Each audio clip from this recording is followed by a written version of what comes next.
will be to the audience. Okay, I'm trying to educate you. Okay, now agnosticism, characterized as only pertaining to knowledge and not belief, is a false designation by internet atheists. Okay, it's an atheist cliche. Okay, agnosticism is the position, according to T.H. Huxley, that one will neither claim to know or to believe in something for which they don't have sufficient evidence. Knowledge is simply a subset of belief. Okay, now we can distinguish between knowledge and belief, but it's just a matter of emphasis. We reserve the word knowledge for those belief states for which we have greater rather than lesser warrant or justification. Rarely will people believe in things without any warrant or justification whatsoever. So the difference between knowledge and belief is sometimes simply a fine line and simply a matter of emphasis. Okay? So knowledge is a belief state. So when you try to bifurcate it and say, well, knowledge is not the same thing as belief. No, knowledge is a belief state, and we use the word knowledge to emphasize you have greater warrant or justification rather than lesser. Okay? Now, let's get back to agnostic atheism. Okay? When you I disagree with what you said, but okay. Okay, so T.H. Huxley didn't say... I don't care what T.H. Huxley said. Then when you say agnosticism has only to do with knowledge and not belief, okay, this is a contradiction in terms. Because knowledge is a subset of belief, sir. I understand that. Can I tell you what I think? Can I tell you what I think? Now, are you using the word agnostic in terms of standard definition? I'm using the term agnostic as I cannot know at this point in time. Sir, then what you are now doing is... This is dumb. This is dumb. You're wasting your time. I'm trying to tell you what I think. I'm not going to bicker with you much longer. You hear the frustration in my voice? I know. I'm not frustrated. You're 51 years old. Listen to me. I'm not frustrated. Again, and you're gone. Listen to me. I'm trying to correct your stupid thinking, but you are recalcitrant. Listen to me very carefully. Stop with this crap that agnosticism only has to do with knowledge and not belief. You're committing the etymological fallacy. Okay? I disagree, but okay. The meaning of the word. Now, the word agnosticism has to do that somebody is suspending judgment as per a proposition. Okay? No, that's atheism. Okay, listen to me. I'm going to really try to be patient here, but I don't know how much more patient I can. If I hear you talking over me again, I'm kicking you. Do you understand 51 years old going on 15? Okay? Now listen to me. Atheism, in its standard Western English-speaking definition, as per the overwhelming majority of reference works, encyclopedias and dictionaries, including philosophical encyclopedias, refers to the position that there are no gods. Now, a couple of dictionaries have recently included that it's a lack of belief as a secondary or a third definition. Unfortunately, this is not a good thing, because this is ambiguous, okay? Because can I ask a question of you real quick? I'm not done yet. Okay, I'm just trying to clarify. I'm talking to somebody who's actually studied this, okay? I have two. Now, thank you. Okay. Oh, okay. Really? How many reference sources have you perused in the definition of atheism? Okay, so if I may, did I just ask you a question? I don't know how many reference sources I listen to me. Atheism. Do you hear the frustration in my voice? Listen to me. But I haven't even said anything yet. Okay, listen to me. I'm trying to tell you that frustration in my voice. Listen, bicker with me more, I'm kicking you. Okay? I'm just trying to tell you what I think. You don't know what you're talking about. Okay? I'm trying to tell you what I believe. Okay, goodbye. Goodbye, 15-year-old. See you later. Wow. Okay, and he's gone. Goodbye. Okay, you try to correct somebody on their regurgitating internet memes and cliches like agnostic atheism, and they just refuse to understand that they're abusing the English language when they use these terms. Okay? Because there's a reason why he adds agnostic to atheist, because he doesn't mean that atheism is the suspension of judgment. Because if atheism is simply the suspension of judgment but doesn't constitute the denial, then you would need to add the qualifier agnostic atheist to it. You just suspend judgment. It's that simple. Okay, we have 3 people up. Anyone wants to go? Prosper, Do you or want wait, to go ahead. listen? Hello. Hi, Doc. Go ahead. Are you an atheist? I am. Why? Because religious people are less informed. Okay, listen, stop right there. That is stupid. You're going to have to up your game.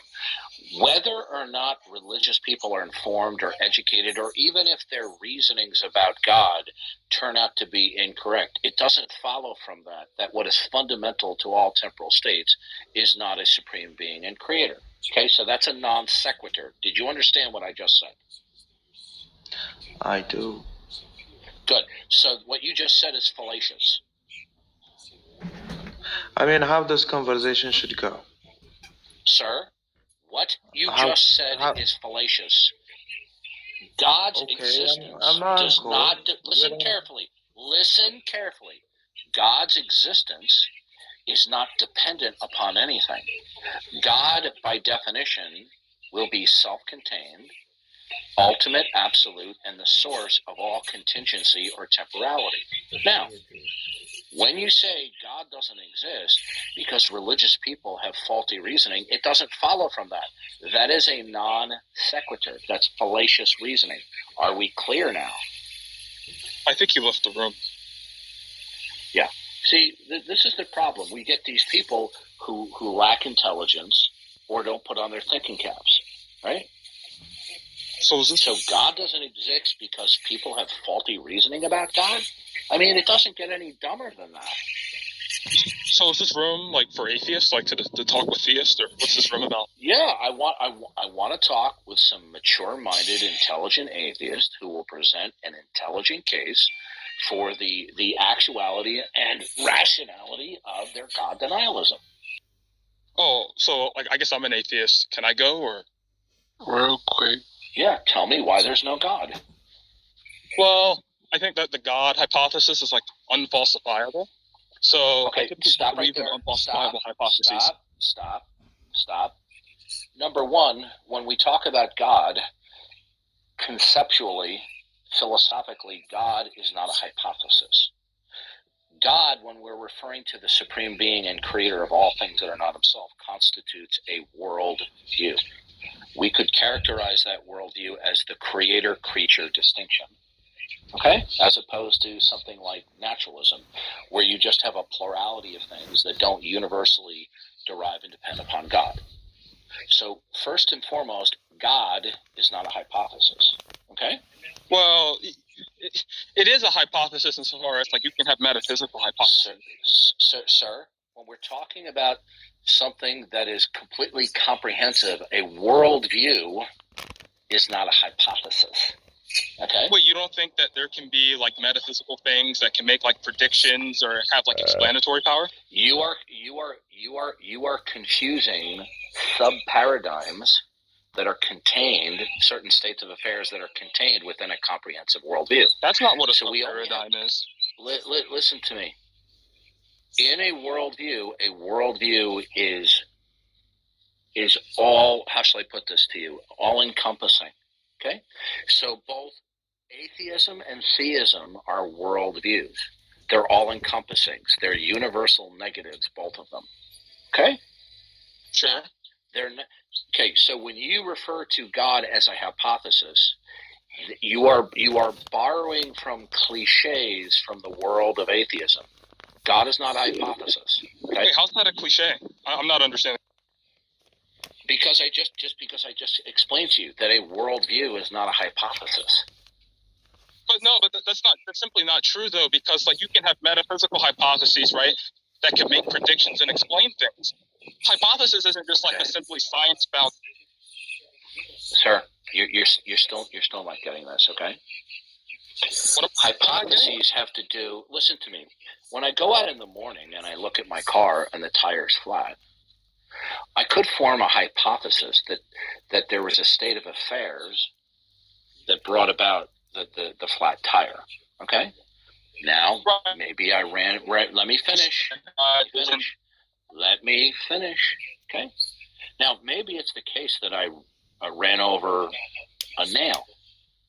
Maybe it's the case that my tire is old and it's leaking. Maybe it's the case that somebody slashed my tire. Okay? I could come up with any number of explanations as to why my tire is flat. Okay? Right. But the flat tire is a contingent situation. Okay? When we try to explain the contingent situation, okay, that's what we refer to a hypothesis. Okay? What you are attempting to do, you see, you made a mistake. You revealed your cards too soon, because then you talked about the falsification criterion, which is another atheist cliche. Okay? Wait, how's the falsification criterion atheist cliche? Because like that's used outside of like atheistic like literature. I will explain to you. I will explain to you why. Okay? The falsification criterion, when it is used on a grand scale, okay, when applied to God, is simply a historical permutation of verificationism that arrived on the scene in the middle of the 20th century. Do you know what verificationism is? Yeah. You're breaking up. You're breaking up. Hello? Yeah, you got to get closer to your Wi-Fi source. Yeah, he was just a fence. But Okay. let me Okay, ask. so hold on a second, sir. So the other gentleman, do you know what verificationism is?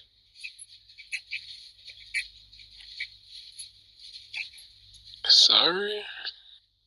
All right, we'll wait till he comes back. Okay, so the other gentleman, are you an atheist? No, I believe in God. Okay, well, we're looking to speak with atheists. Okay, thank you. All right, is the other guy back yet?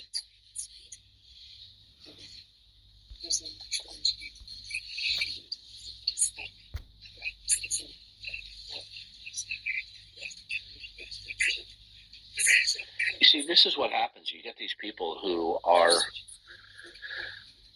entrenched in atheist YouTube videos, and they think that they're consuming philosophical gems of wisdom when they're just atheist cliches, and they don't know any better. Can you hear me now? Yeah, yes, I can. Yeah, I was saying, yeah, I know what verificationism is. It's just like it's a view. Okay. Go ahead. Mm-hmm. Yeah, verificationism is just a view that like they only like people who accept verificationism as like a theoretical virtue. They think that like only statements that are Yeah, you're breaking up again.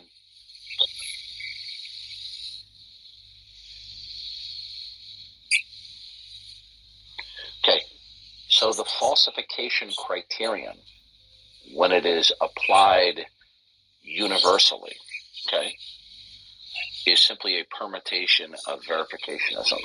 Okay? Now, what it means is that it's a criterion that is universal, that for any proposition universally to be worthy of belief, it must be in principle falsifiable. But you see, that notion, when it is applied universally rather than for some beliefs, as opposed to all beliefs, right, ultimately undermines itself and is self-stultifying.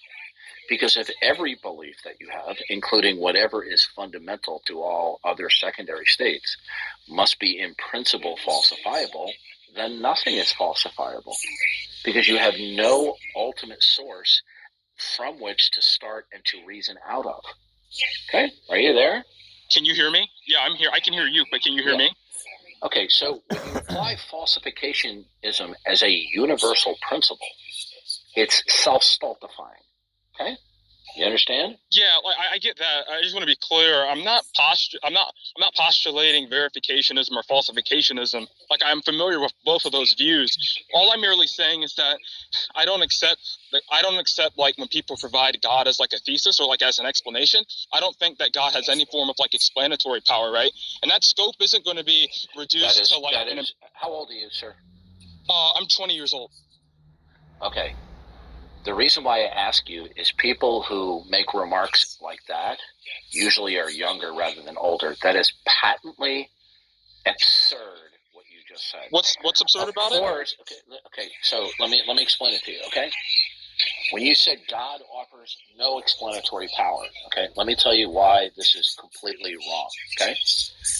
Okay. When we talk about God, first of all, we have to be on the same page as to what we mean. So when we talk about God, we're referring to that which is ultimate and is the source and basis of why anything exists, and is an agent, is a mind, and being that mind being ultimate is the source of all things, the source and basis of all things that are not itself. Okay? Yeah, sure. Now, when you say God is not explanatory, that's simply ridiculous. Okay? You may not choose to believe that it is the correct explanation, but to say that it has no explanatory power is patently absurd.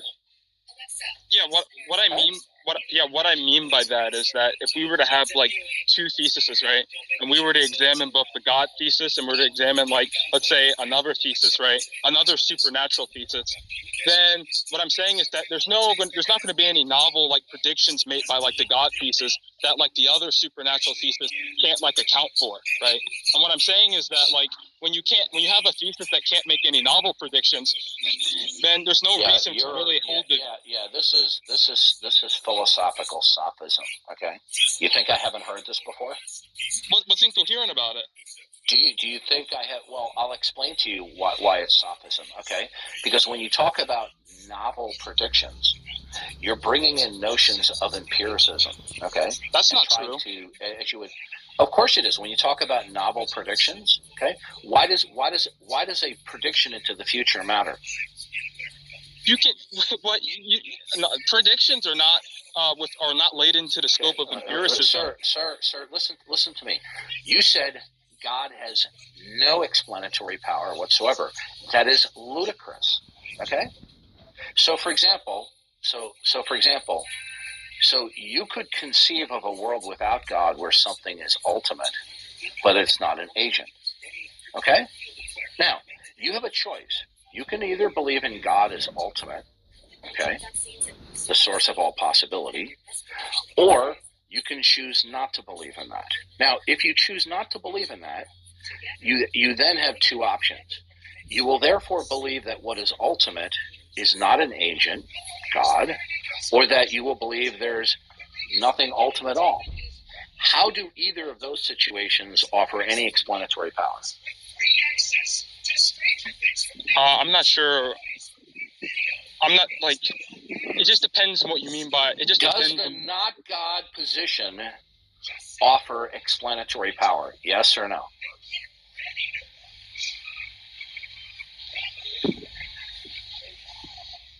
Sorry, I cut out. Repeat the question again. Does the not God world, okay, whatever you say it constitutes, does it offer explanatory power? Yeah, sure. Of course it does. Okay. All right. See, this is your naivete. This is your lucky day. You're going to learn. Okay. Now, in your not God world that you're operating from, okay, when you reject that God is and He's the absolute, the ultimate, right? You will reject that God is the ultimate by virtue of what is ultimate that is not an agent, such as God, or that there's no ultimate at all. Okay? Do you understand? Yeah, I don't think the concept of like ultimacy is like coherent. Okay, listen to me. What's your previous screen name? Because I've talked with you before, haven't I? I don't think so. You sound very familiar, my friend. Who do I sound like? If I come to the conclusion that you're lying to me, and we have previously talked before, you're going to be bounced. So it's better to be straightforward with me now. I'm being 100% straightforward. Okay, all right. Well, I'll take your word for it at the moment. Now, so when you reject the worldview that God is ultimate, that God is the absolute from which all things derive and depend, okay? You say, well, God doesn't offer any explanatory power whatsoever, right? But the not God world does. Yeah. Right?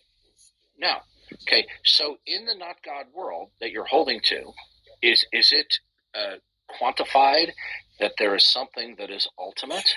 No, I don't think. Or Like that I said, there's I don't nothing think. I don't think ultimate. Sir, listen to me carefully. Okay. When you reject the God worldview, you are rejecting that which is ultimate and is an eternal mind. Okay? You would only be able to do so by something that is ultimate that is not a mind, that will be the negator for what is ultimate that is a mind, or that nothing is ultimate at all. So which of those two scenarios represents your not God world?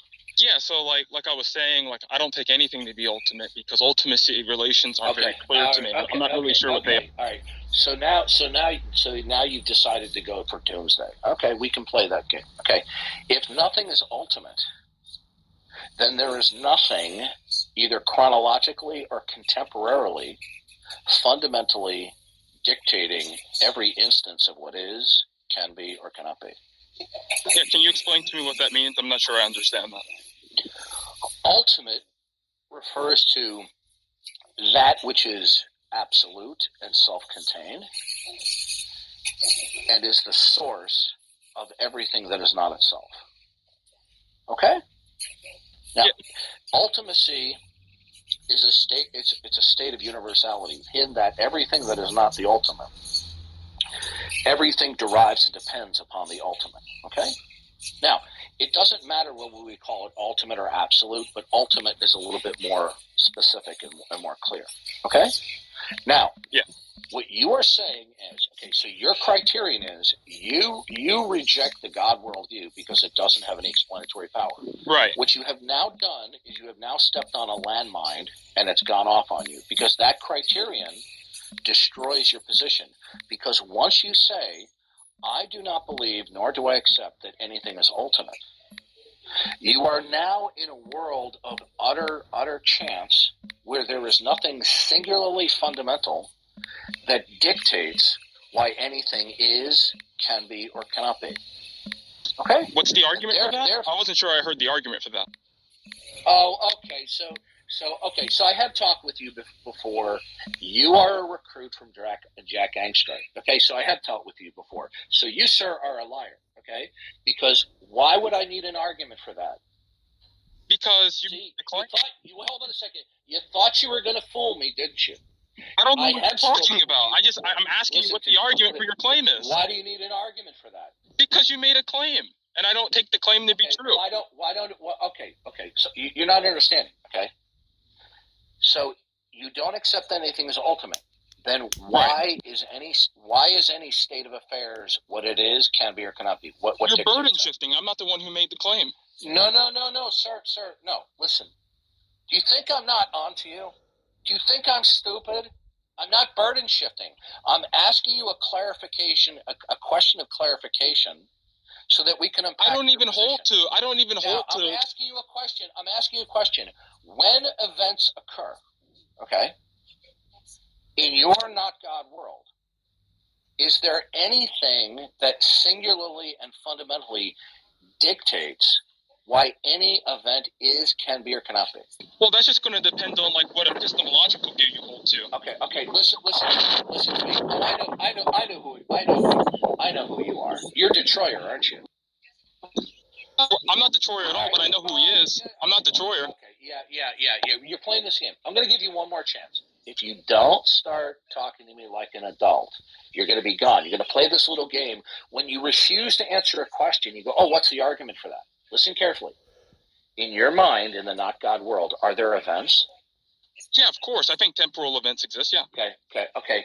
Are each and every one of these events intelligible? Yeah, sure. They can be, yeah. Okay. Now,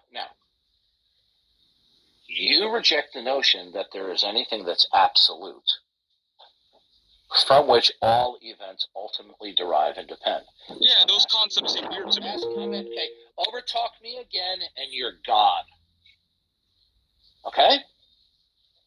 Now, in your view, okay, in your not God world, why does any event happen? Well, What do you mean? Why does any event happen? Like, are you asking like a Okay, causal explanation? you got 10 seconds to answer the question, or I'm kicking you.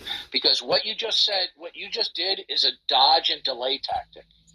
Why does any event happen if it is not ultimately derived from the mind and the purpose and the plan of God? Since you reject that, why does any event happen? Well, there are going to be things like agency, things like that. There's going to be like laws of logic, nomological considerations, things like that. Stop with the nomenclature bullshitting. Okay. What terms didn't you understand? Okay, listen to me. I'm going to tell you one more time. Overtalk me one more time, and you're gone. Okay. The laws of logic do not stand in causal relations. Do you want to assert that they do? No, I don't take them to be in causal relations. No. Okay, then laws of logic right now are not germane to what we're talking about, and you are just stalling. Okay, just try to deceive me again, and I'm going to bounce you without further warning. I will ask you the question again. Stop with the nomenclature dropping, because you're not fooling me. Okay. I want to know, since you don't believe that it is the mind of God ultimately that all events derive and depend upon, okay, I want to know is, why do any events happen? Well, they're going to be physical explanations, things like that. Like I said, nomological, like considerations, all that type of stuff. Okay, yeah, nominal logical considerations. That's just a bunch of mumbo jumbo bullshit. Okay, so everything is caused by what? All events are the product of what? Well, I mentioned, they can be a product of your agency. No. Don't do me a favor. Why do any and all events happen? Well, or is there no specific reason why all events happen? There doesn't seem to be there's any specific reason for why events happen. Okay. For some events, of course, can be traced back to some sort. Really? And would there be a fundamental reason why that happens? Yeah, one's agency. No, you're not we're not talking about that, okay? You said there is no fundamental reason why anything happens. You said there's nothing ultimate. So I don't take ultimacy relations to be coherent. So okay, good. So is there a universal causal principle? I don't see why there has to be, so no. Okay, listen to me. Listen. Do you understand how I'm getting agitated with you because you're being dishonest here? Okay? Now, I'm sorry about that. I don't want to hear this. I don't want to hear this bullshit. It doesn't seem to be. I don't care about, it seems to be, it doesn't seem to be, okay? There is no fundamental rhyme or reason why anything happens in your view, is it? That's not true. I already said that for certain things. Okay, no. You just said there's nothing that's ultimate. So therefore there's nothing that's fundamental. Yeah, but that's fine. Yeah. You asked me about explanations, and I said... So there's no ontological fundamental reason why things happen, is there? Not for everything, no. Like there's certain things that we don't understand. Is there something fundamental? No, I don't take anything to be fundamental, no. Okay, so then there's no fundamental reason why anything happens. That doesn't follow. Like that. Okay, Goodbye. Okay, dude, listen to me. I'm kicking you for your deceit. Can we try again? Like I don't want to be dishonest. Can we try again? Goodbye. Okay, this guy is a part of the Angstreich crew. Okay. When they don't like what they're hearing, rather than have a rebuttal, they'll just going, I'm not seeing the relevance inside. That doesn't seem to follow. What's the argument for that? This guy wants to talk about reason and truth and logic, but there's nothing fundamental dictating anything. And he flips and flops. 1 minute he says there's nothing fundamental, but then he says there are some things that are fundamental. Yeah, I've talked with this guy before, and he's lying, okay? It's just I can't recognize his previous screen name. Assalamu alaikum. Yeah, get out of here. Salam. What's Bye. Go ahead, Hyperion. Why are you an atheist? Hello, Mr. Duff. I hope you're having a good day. I am. I'm not an atheist, but I have a question. Okay, goodbye. No. It's like Goodbye. your opinion on the principle of sufficiency. Okay. Go ahead, Jason. Oh, I'm not atheist either, by your definition. I am by mine, but not by yours. That chart that you have in your profile pic is stupid. That's just an atheist meme. Okay? It's not stupid. Yeah, it is stupid. You don't own the right to definition of words. People can use the word however they want. You don't own the right to. Sir, I didn't claim that I do, but let me explain something to you, okay? Do you think it's possible to be neither? Is it possible to neither affirm nor deny the existence of God and to suspend judgment? Is that possible? Yes. Okay. Now, in a God world, all facts that are not God, definitionally, would derive and depend upon God. In a not God world, no facts would by necessity derive and depend upon God. Okay? So do you understand both scenarios? Yes. Okay.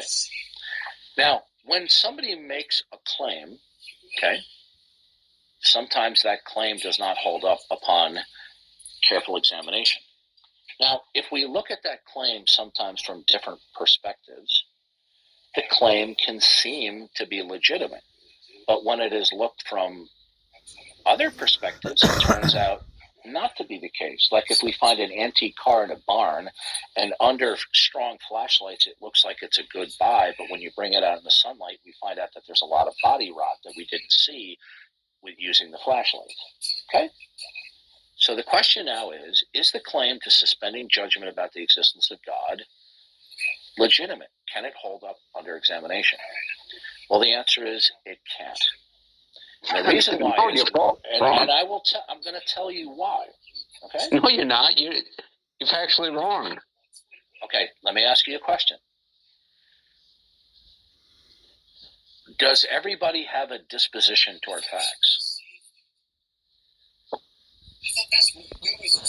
I guess I don't understand the question, that word in this question. Well, does everybody have a belief and an attitude about the nature of facts?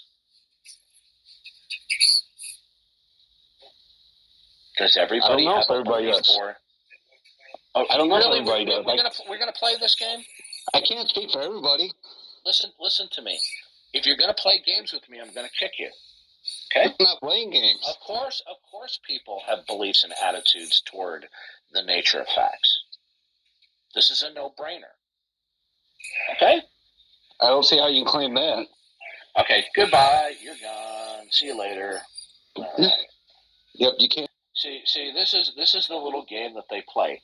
They will bicker with any point that you have to make in order to stall, dodge, and delay, to stagnate and stalemate the interaction. And they're shameless about it. Okay? He wants to deny that people all over the world don't have beliefs or attitudes toward what are facts and the nature of facts. You want to deny that? Put down the bomb, call 911. Tell them you're delusional. Yes. You see, once it's clear to me somebody is being deceptive with me, even while pretending still to be in the debate, and they're just simply being evasive and bickering rather than operating in good faith and intellectually disagreeing, you're gone. Because anybody can bicker.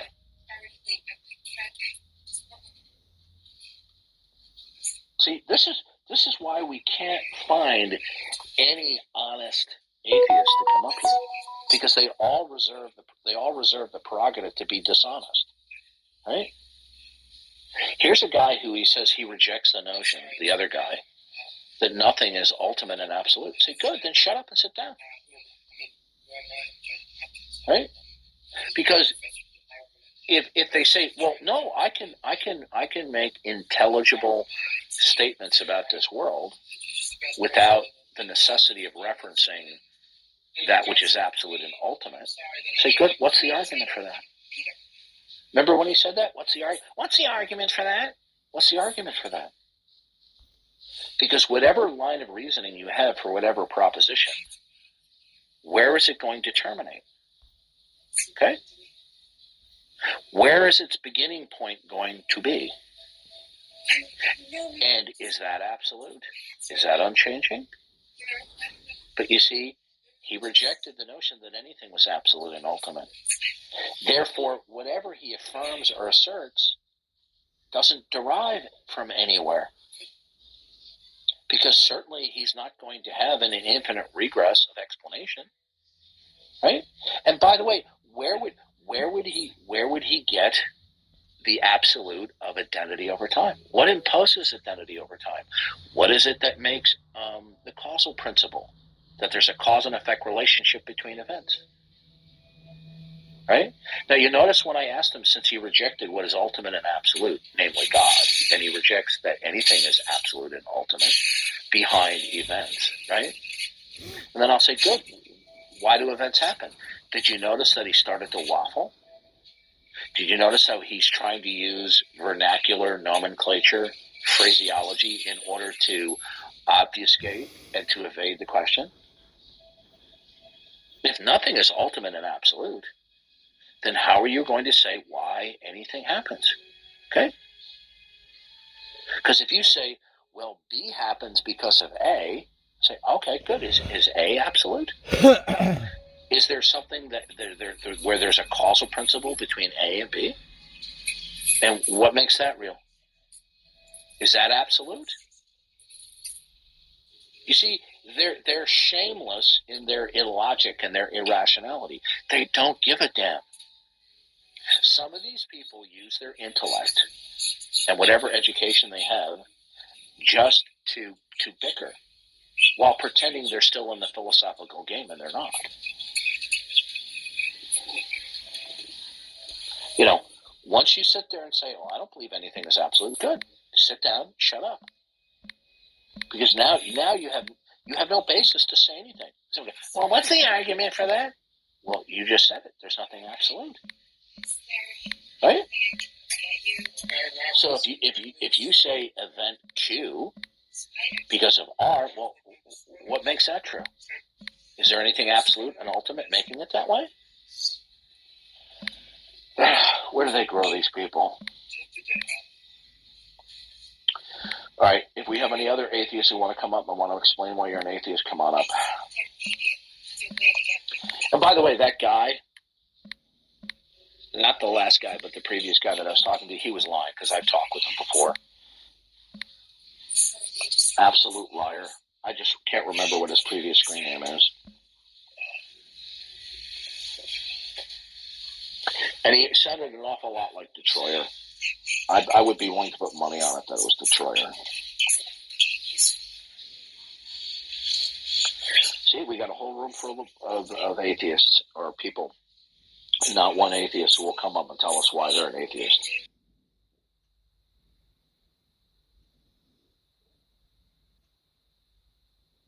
Yeah, sure. And the second to last guy that I kicked out, I'm not certain about this, but I have a high degree of confidence that is Detroiter. He's one of these people that are of the Angstreich crowd. They will bicker with you till the day is long, right? And if you make a point, right, that they don't disagree with, but they don't want to accept that you're using as a line of question, say, well, what's the argument for that? Well, if nothing is absolute, then you cannot have an infinite regressive argument for something. Okay? And since nothing is ultimate or absolute, there's not going to be any fundamental starting point to which you can appeal to. So notice how when he says, what's the argument for that? Well, why do I have to have an argument for it? If it leads to nowhere in terms of its origin point, what do you need an argument for? Right? Are there inference rules that can't be violated? And what makes that absolute? Did you notice how he tried to make an appeal, or was that the previous guy, tried to appeal to laws of logic standing in causal relations? Yeah. Yeah. So there are these people, they've developed this routine, this pattern of being deceptive while they're pretending to be philosophical, but they're being deceitful the whole time. But you know what? he hung himself once he admitted that he doesn't believe that anything is absolute or ultimate, right? Then there is no identifiable reason why anything happens. Okay? And if you say, oh, well, there's this chain of events. Well, so is there something that imposes the causal principle? And is that absolute? But he doesn't believe there's anything absolute. Right? If nothing is ultimate and absolute, then there's nothing that's instituting and securing the actuality of identity over time. But he needs identity over time in order to speak intelligibly about things. But what makes identity over time real? If there's nothing absolute or ultimate and fundamental dictating the causal principle, identity over time, the regularity of nature, right? If there's nothing instituting and securing that, then how are those things real? What's the argument for that?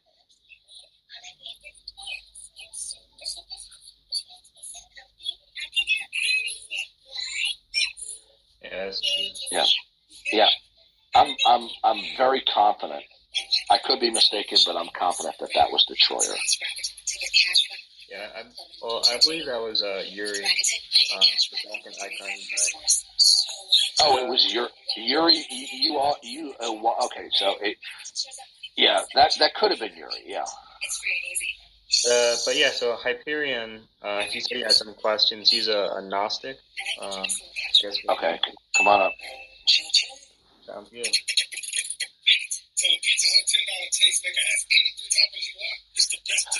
You know what? That could be Yuri. Yeah. And by the way, he's still alive, because if that was Yuri, and I would say that's a pretty good guess if it's not Destroyer, because they both are sleazy interlocutors, and they reason alike. But you notice how he said that I haven't talked with him before, which is a lie. Okay? Yeah. Go ahead, Hyperion. So, hello. I have like a question. Okay. Sure. So, you say that knowledge cannot be justified without revelation. Am I correct? You're going to have to repeat your question. I don't understand your question. I said, your position, when you use a presuppositional apologetics, you say that knowledge cannot be justified without revelation from God. Am I correct? The presuppositional position is God is the concrete universal. He is the supreme being and creator of all things that are not himself.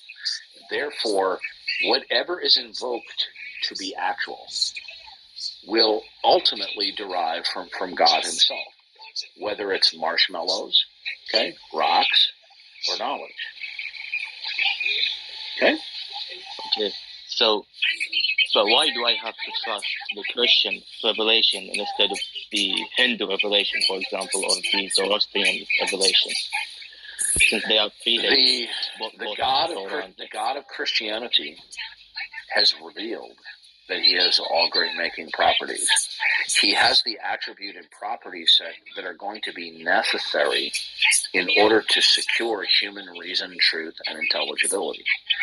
All other gods within the history of humanity, and even the one that may come along tomorrow, if they are not the Christian God, which would mean they would have a unique property and character set, they're going to be missing one or more attributes or properties that are going to be necessary in order for there to be human reason, truth, and intelligibility. The God of Hinduism, in terms of pantheism, is simply not coherent upon examination. Okay? What about the God of Zoroastrianism? The God of what? The God of Zoroastrianism, like the religion of Persia. I'm not understanding you because of your mic quality. I said, what about the God of Zoroastrianism, the religion of Persia? Oh, Zoroastrianism. Well, when you look into the God of Zoroastrianism is, I believe, Ahura Mazda. Yeah, that's he's correct. Ahura Mazda is not ultimate. Okay. He doesn't How? control it. Because he coexists with an evil principle. Okay? Mazda is not ultimate. Okay? Unless you have a God that's ultimate, that is the source and basis of why anything at all exists, you're going to destroy your ability to reason, okay, ontologically. Okay? Okay, so let me give you an example. Suppose you find out that you have a brain tumor, right? Yeah. And you talk to the brain surgeon, who is the finest brain surgeon in the world dealing with this particular problem. And he says to you on the phone, he says, well, I have some good news and bad news. The bad news is you're going to be dead in a couple of weeks without the operation. The good news is I have been doing this operation successfully with a 98% success rate for the last 35 years. Okay? You're like, okay. So he says to you, do you want to go through with the operation? You'll probably say yes, right? Yeah. Okay. And he says, okay, but tomorrow we just have to have you sign paperwork. Just come to the office and sign the papers, and we'll be good to go to set up the operation in a couple of days. So you show up at his office, you go into his office, you sign the paperwork, and you notice that there's something a little funny about the brain surgeon, right? But you can't put your finger on it, right? And all of a sudden you hear this panting, and you look around the side of the desk, and there's a German Shepherd sitting next to his desk, and you say, "Doctor, why do you have a German Shepherd in your office?" And he says, "Oh, that's my new seeing eye dog. I went blind a month ago." Yeah. Are you going to have misgivings about him operating on your brain now? No. Because now he doesn't have the sufficient character set or property set to successfully carry out the operation, being that he's blind, right? Yeah. Okay. So when it comes to God, unless God has a sufficient character or property set, we're not going to be able to ground and secure on a worldview level human truth, reason, and intelligibility. Okay? And that's how you can know that the Christian God is the true God. Because deny his self-disclosure of himself through creation and through the Christian scriptures, where he details what his properties and attributes are, deny that. One, you won't be able to support the denial, and number two, you'll be operating from a worldview where an appeal to what is ultimate will be an endeavor that you cannot ground, because there is no ultimate God other than the God of the Bible. Okay? Yeah. That's why when we see people making up God concepts throughout human history, they always fail miserably.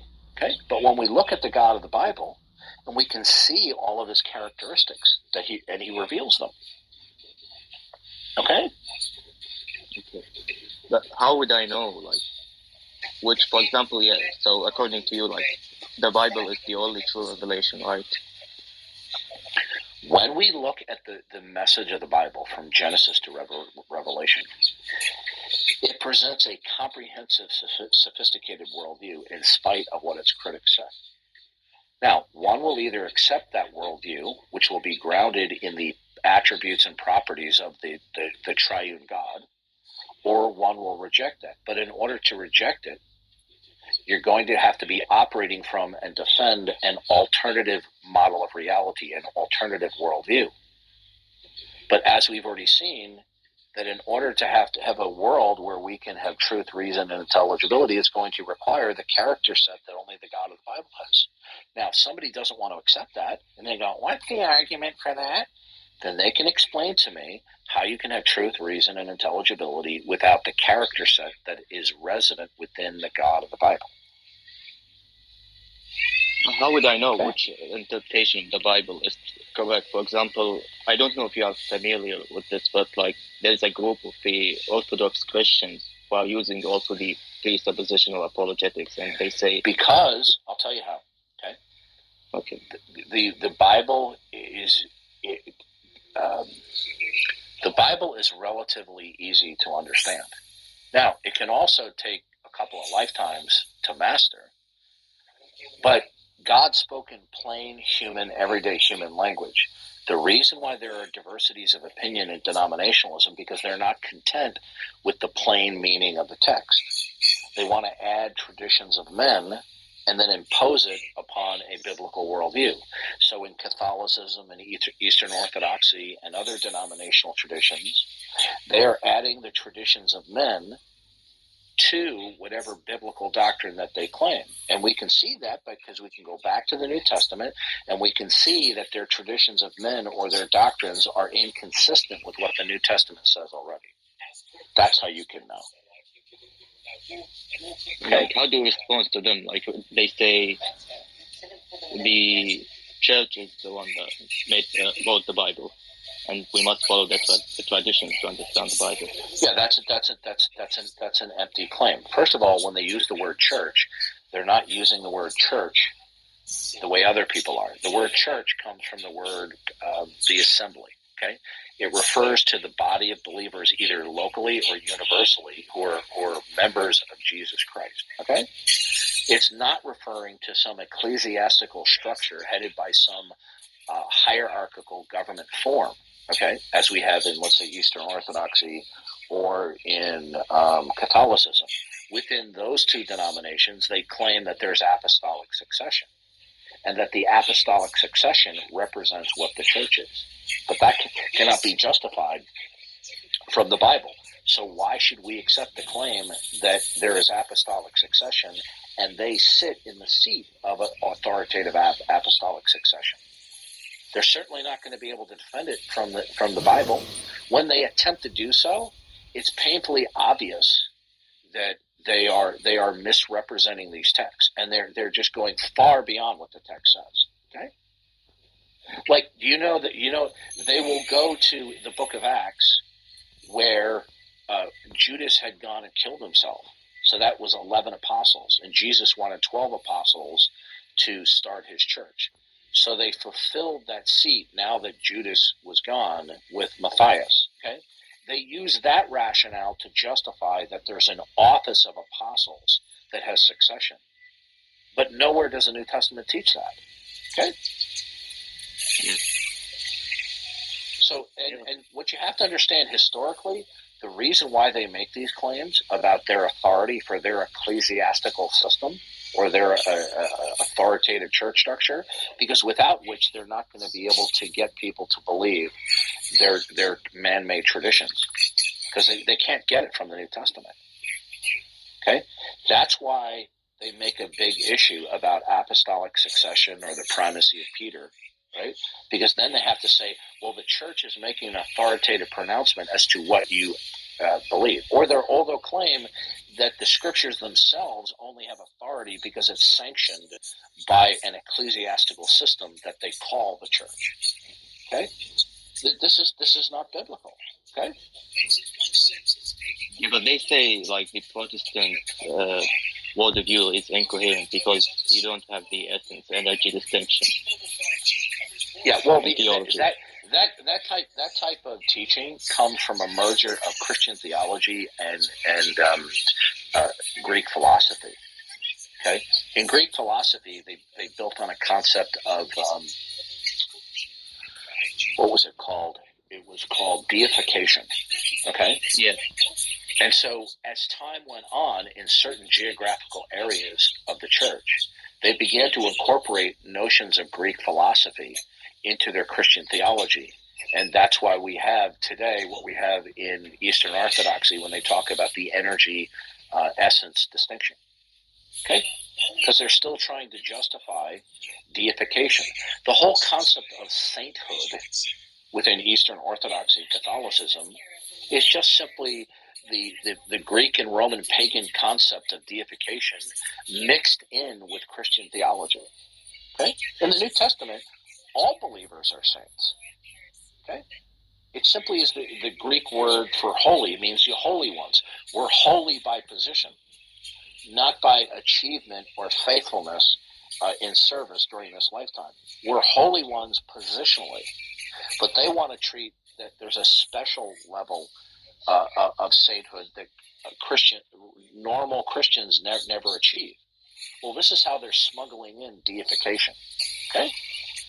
By the way, if you want to read more about the errors of Eastern Orthodoxy and Catholicism, send me a DM, and I will send you a link to 2 books that go through point by point the errors of Eastern Orthodoxy and Catholicism.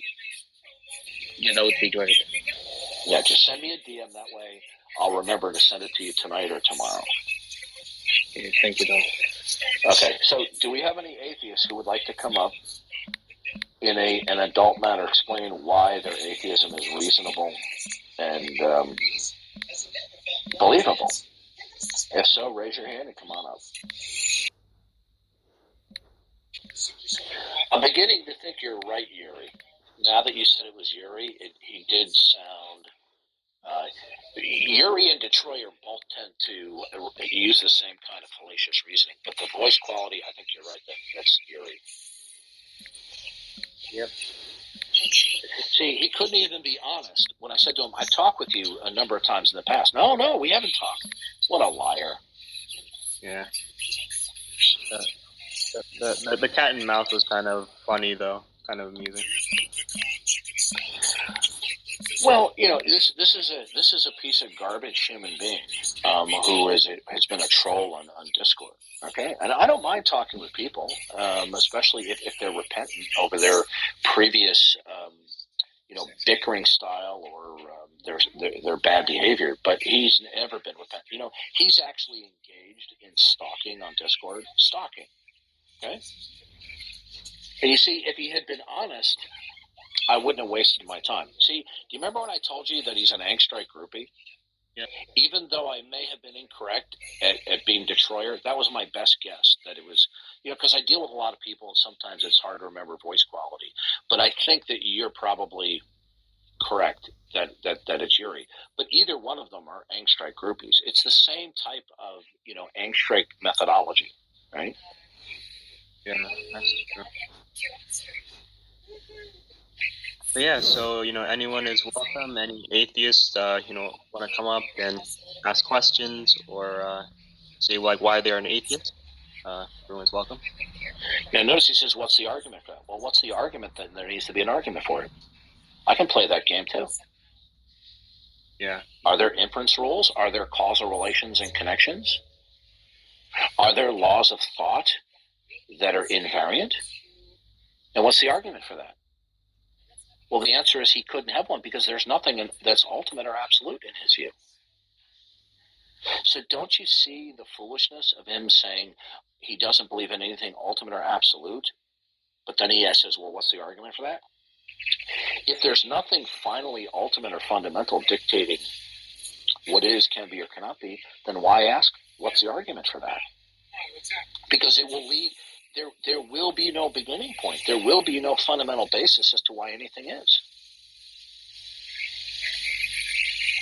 So when facts are referencing an ultimate, they're not only doing so in a causal.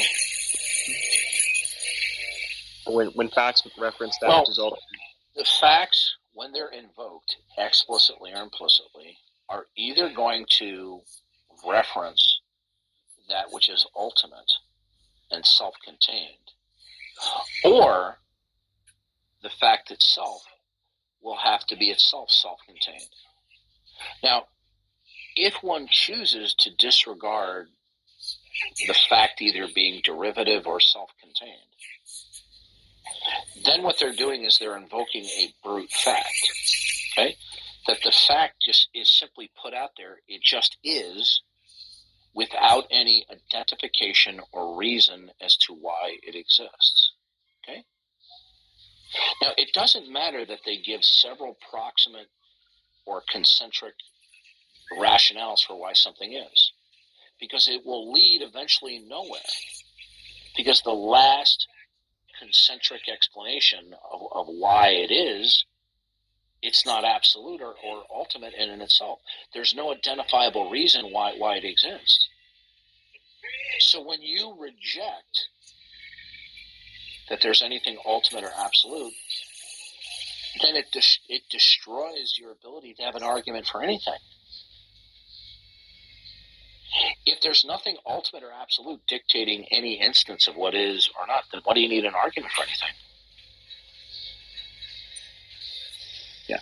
So see, this is the training we get from the Angstreich crew here. This is how pathetic they are.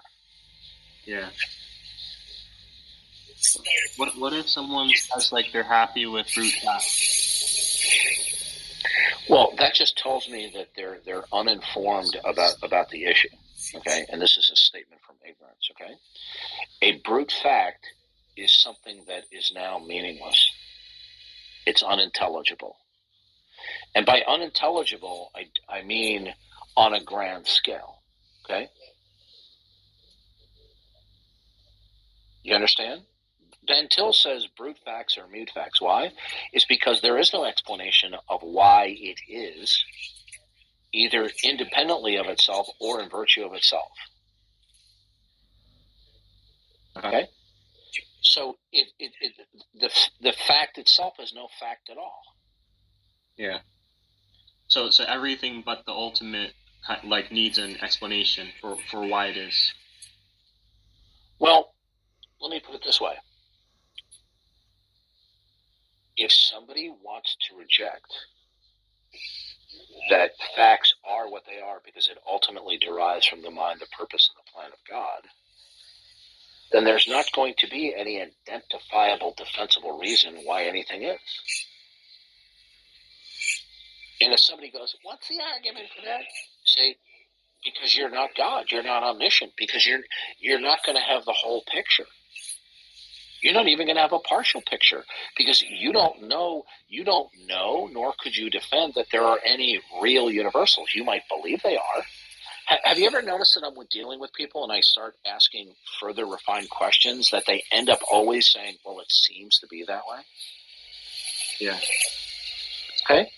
Saying it seems to be that way, it does not mean that it's true.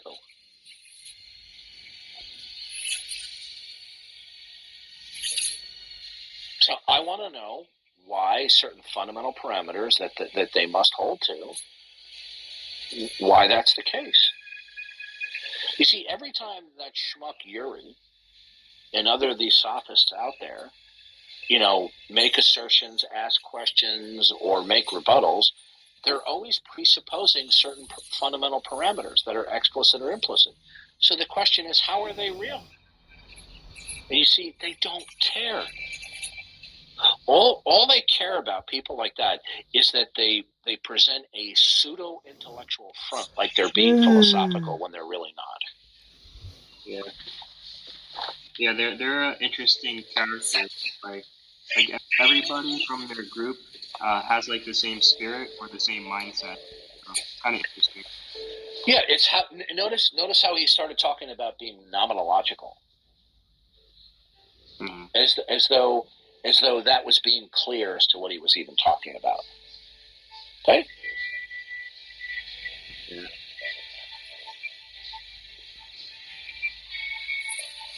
If nothing's absolute or ultimate, then what do you need an argument for anything? Why can't I just simply just say, well, it just is. It just is. Yeah. What's the argument for that? Well, why do I need an argument for it? It just is. Because you see, everything in their world just is. There's nothing ultimate or absolute dictating any particular state of affairs, so it just is. Right? So when he says, well, what's the argument for that? Say, well, it just is. But you see, that's his position about everything. There's nothing ultimate or absolute that is dictating any state of affairs. Right? Either externally or internally to itself. So then the fact in question, or the proposition in question, well, it just is. So if things just are, without any ultimate or fundamental stipulation as to why they are, and they just are, then why do I need an argument for it? I can just say, well, that's just the way it is. Right? Yep. I'll just say, well, that's just the way it seems to be. It just seems to be that way. Yeah. Right? What if I said to them, well, it just seems that everything reveals God. Are they going to accept that? Well, just it seems that way. Now that's not my line of reasoning. Okay, I'm not just saying, oh, it just seems that way. But you see, when you start questioning them, they go, oh, well, it seems to be that way. Yeah. Now, I'm not saying that asking what's the rationale for a certain proposition is illegitimate, but it is illegitimate when it's used as a strategery, okay, to deflect from addressing certain points. Right? So if I say, if you refuse to accept that there's something ultimate or absolute that is dictating every instance of what is, can be, and cannot be, therefore you're in a chance system where stuff just happens without any ultimate or absolute reason. And say, well, what's the argument for that? Well, that's because you already hold to that position. Because if there's nothing absolute and ultimate, then things just are. They just happen. Yeah, it's that simple. All right, I'll be right back. Sure, sounds good.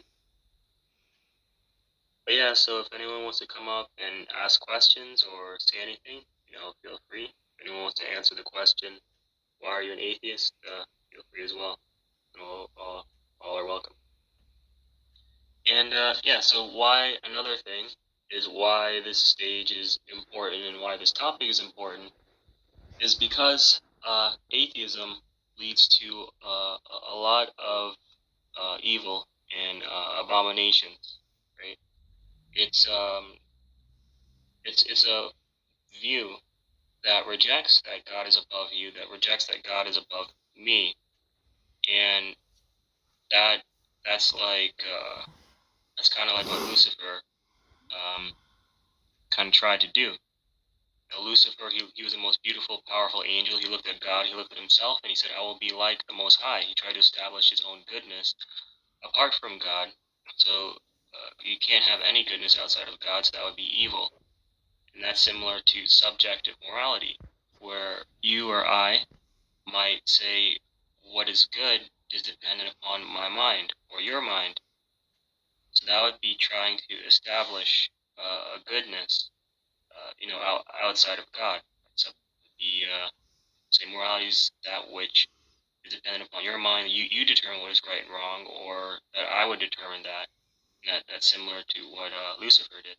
And then Lucifer, he tried to establish his own truth outside of God. And so that's similar to what we do nowadays, where people try to establish relative truth, that truth changes, and that it's also dependent upon your mind or my mind. But that also is false, because it's self-refuting to say that truth changes. Because in order to say that truth changes, you need to state an absolute truth. You need to say it is an unchanging truth that truth changes. So since relative truth is self-refuting, it cannot be the case. But one of the main kind of problems that we see with atheism is the denial of the actual state of affairs, which is that you are made in the image of God. Your body is not your own, but it belongs to God. And so you're accountable to God for what you do with your body. Now, with atheism, it has the denial of form and function. So it is not under the non-God, under the atheistic worldview, it is not the case that your body has form, function, and purpose, but that there is no such thing as that, so anything goes. If I were to stab needles into my arm, or you were to chop off your legs, well, that's perfectly fine. Your body, your choice, my body, my choice, sort of thing. If we were to try to walk and breathe water in the ocean, that would also be fine. And if people were to try to change like their biological sex by chopping off their genitalia or whatnot, and that's also perfectly fine in the modern the modern society. But in the God worldview, none of that is okay. Right? Your body is the temple of the Lord. Right? You belong to God, and you're accountable to Him for what you do with your body. And there's